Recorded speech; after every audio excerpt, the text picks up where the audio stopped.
ក្នុងនាមជាអាជ្ញាធរមូលដ្ឋានការថែរក្សាការពារសណ្ដាប់ធ្នាប់អនាម័យបរិស្ថាននិងសុខសុវត្ថិភាពបងប្អូនប្រជាពលរដ្ឋក្នុងមូលដ្ឋានគឺជាកាតព្វកិច្ចមួយដែលលោកត្រូវខិតខំប្រឹងប្រែងបំពេញទាំងថ្ងៃទាំងយប់ធ្វើយ៉ាងណាដើម្បីឲ្យបងប្អូនប្រជាពលរដ្ឋក្នុងមូលដ្ឋានមានភាពកក់ក្ដៅនិងមានទំនុកចិត្តខ្ពស់មកលើអាជ្ញាធរមូលដ្ឋានបងប្អូនប្រិយមិត្តជាទីមេត្រីបន្ទាប់ពីបានទទួលការណែនាំដ៏ខ្ពង់ខ្ពស់របស់អាដាមខួងស្រេងអភិបាលរាជធានីភ្នំពេញនិងក្រុមការចង្អុលបង្ហាញអំពីលោកខឹមសុនសូដាអភិបាលនៃខេត្តអភិបាលខណ្ឌកំពូលស្ដីពីការចុះរៀបចំសណ្ដាប់ធ្នាប់អនាម័យបរិស្ថានសុវត្ថិភាពចរាចរណ៍តាមដងផ្លូវឲ្យរឹតតែប្រសើរជាងមុនជាពិសេសក្នុងការទប់ស្កាត់នៅករណីបទល្មើសជនឆបោកហៅថាហ្គេមអនឡាញនាព្រឹកថ្ងៃពុធទី4ខែកុម្ភៈឆ្នាំ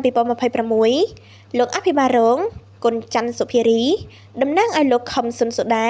អភិបាលនៃគណៈអភិបាលខណ្ឌកំពូលបានដឹកនាំកម្លាំងគណៈវិជាការឯកភាពខណ្ឌមានទាំងលោកអធិការរងជាស៊ីឌីលោកមន្ត្រីកងរាជអាវុធហត្ថខណ្ឌបងសណ្ដាប់ធ្នាប់ខណ្ឌនិងសង្កាត់រដ្ឋបាលចុះត្រួតពិនិត្យស្ថិតនៅក្នុងទីតាំងភូមិត្រពាំងគុលខណ្ឌកំពូលមានដូចជា1តូបលក់ដូររបស់បងប្អូនអាជីវករ2ការដាក់របស់របរនៅខាងមុខផ្ទះមានដូចជាកំទេចកាកសំណល់សម្រាមផើងផ្កានិងសាងសង់ចូលផ្លូវអ្នកថ្មើរជើងដែលធ្វើឲ្យផ្លូវរួមតូចបង្កការកកស្ទះរំខានដល់ការធ្វើដំណើរ3ត្រួតពិនិត្យសាកសួរតាមគេហដ្ឋាននិងផ្ទះសំណាក់អំពីការជួលផ្ទះឬបន្ទប់ដោយជនបរទេសត្រូវបង្ហាញឯកសារឲ្យបានត្រឹមត្រូវ4ជាពិសេសលេខទូរស័ព្ទទំនាក់ទំនងដែលមានក្នុងស៊ីទ័រ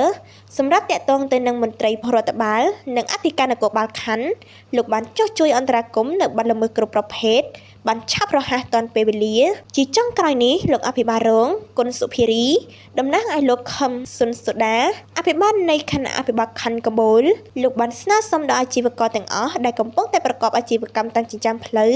ដែលជាប់របងរោងចក្រនិងបងប្អូនប្រជាពលរដ្ឋដែលរស់នៅក្នុងមូលដ្ឋាននៃទឹកដីខណ្ឌកំពូលទាំងមូលសូមមេត្តាចូលរួមសហការនិងជួយផ្ដល់ដំណឹងជូនអាជ្ញាធរមូលដ្ឋានរបស់លោកដើម្បីឲ្យមូលដ្ឋាននៃទឹកដីខណ្ឌកំពូលរបស់យើងមានសុខសុវត្ថិភាពនិងមានភាពកក់ក្ដៅ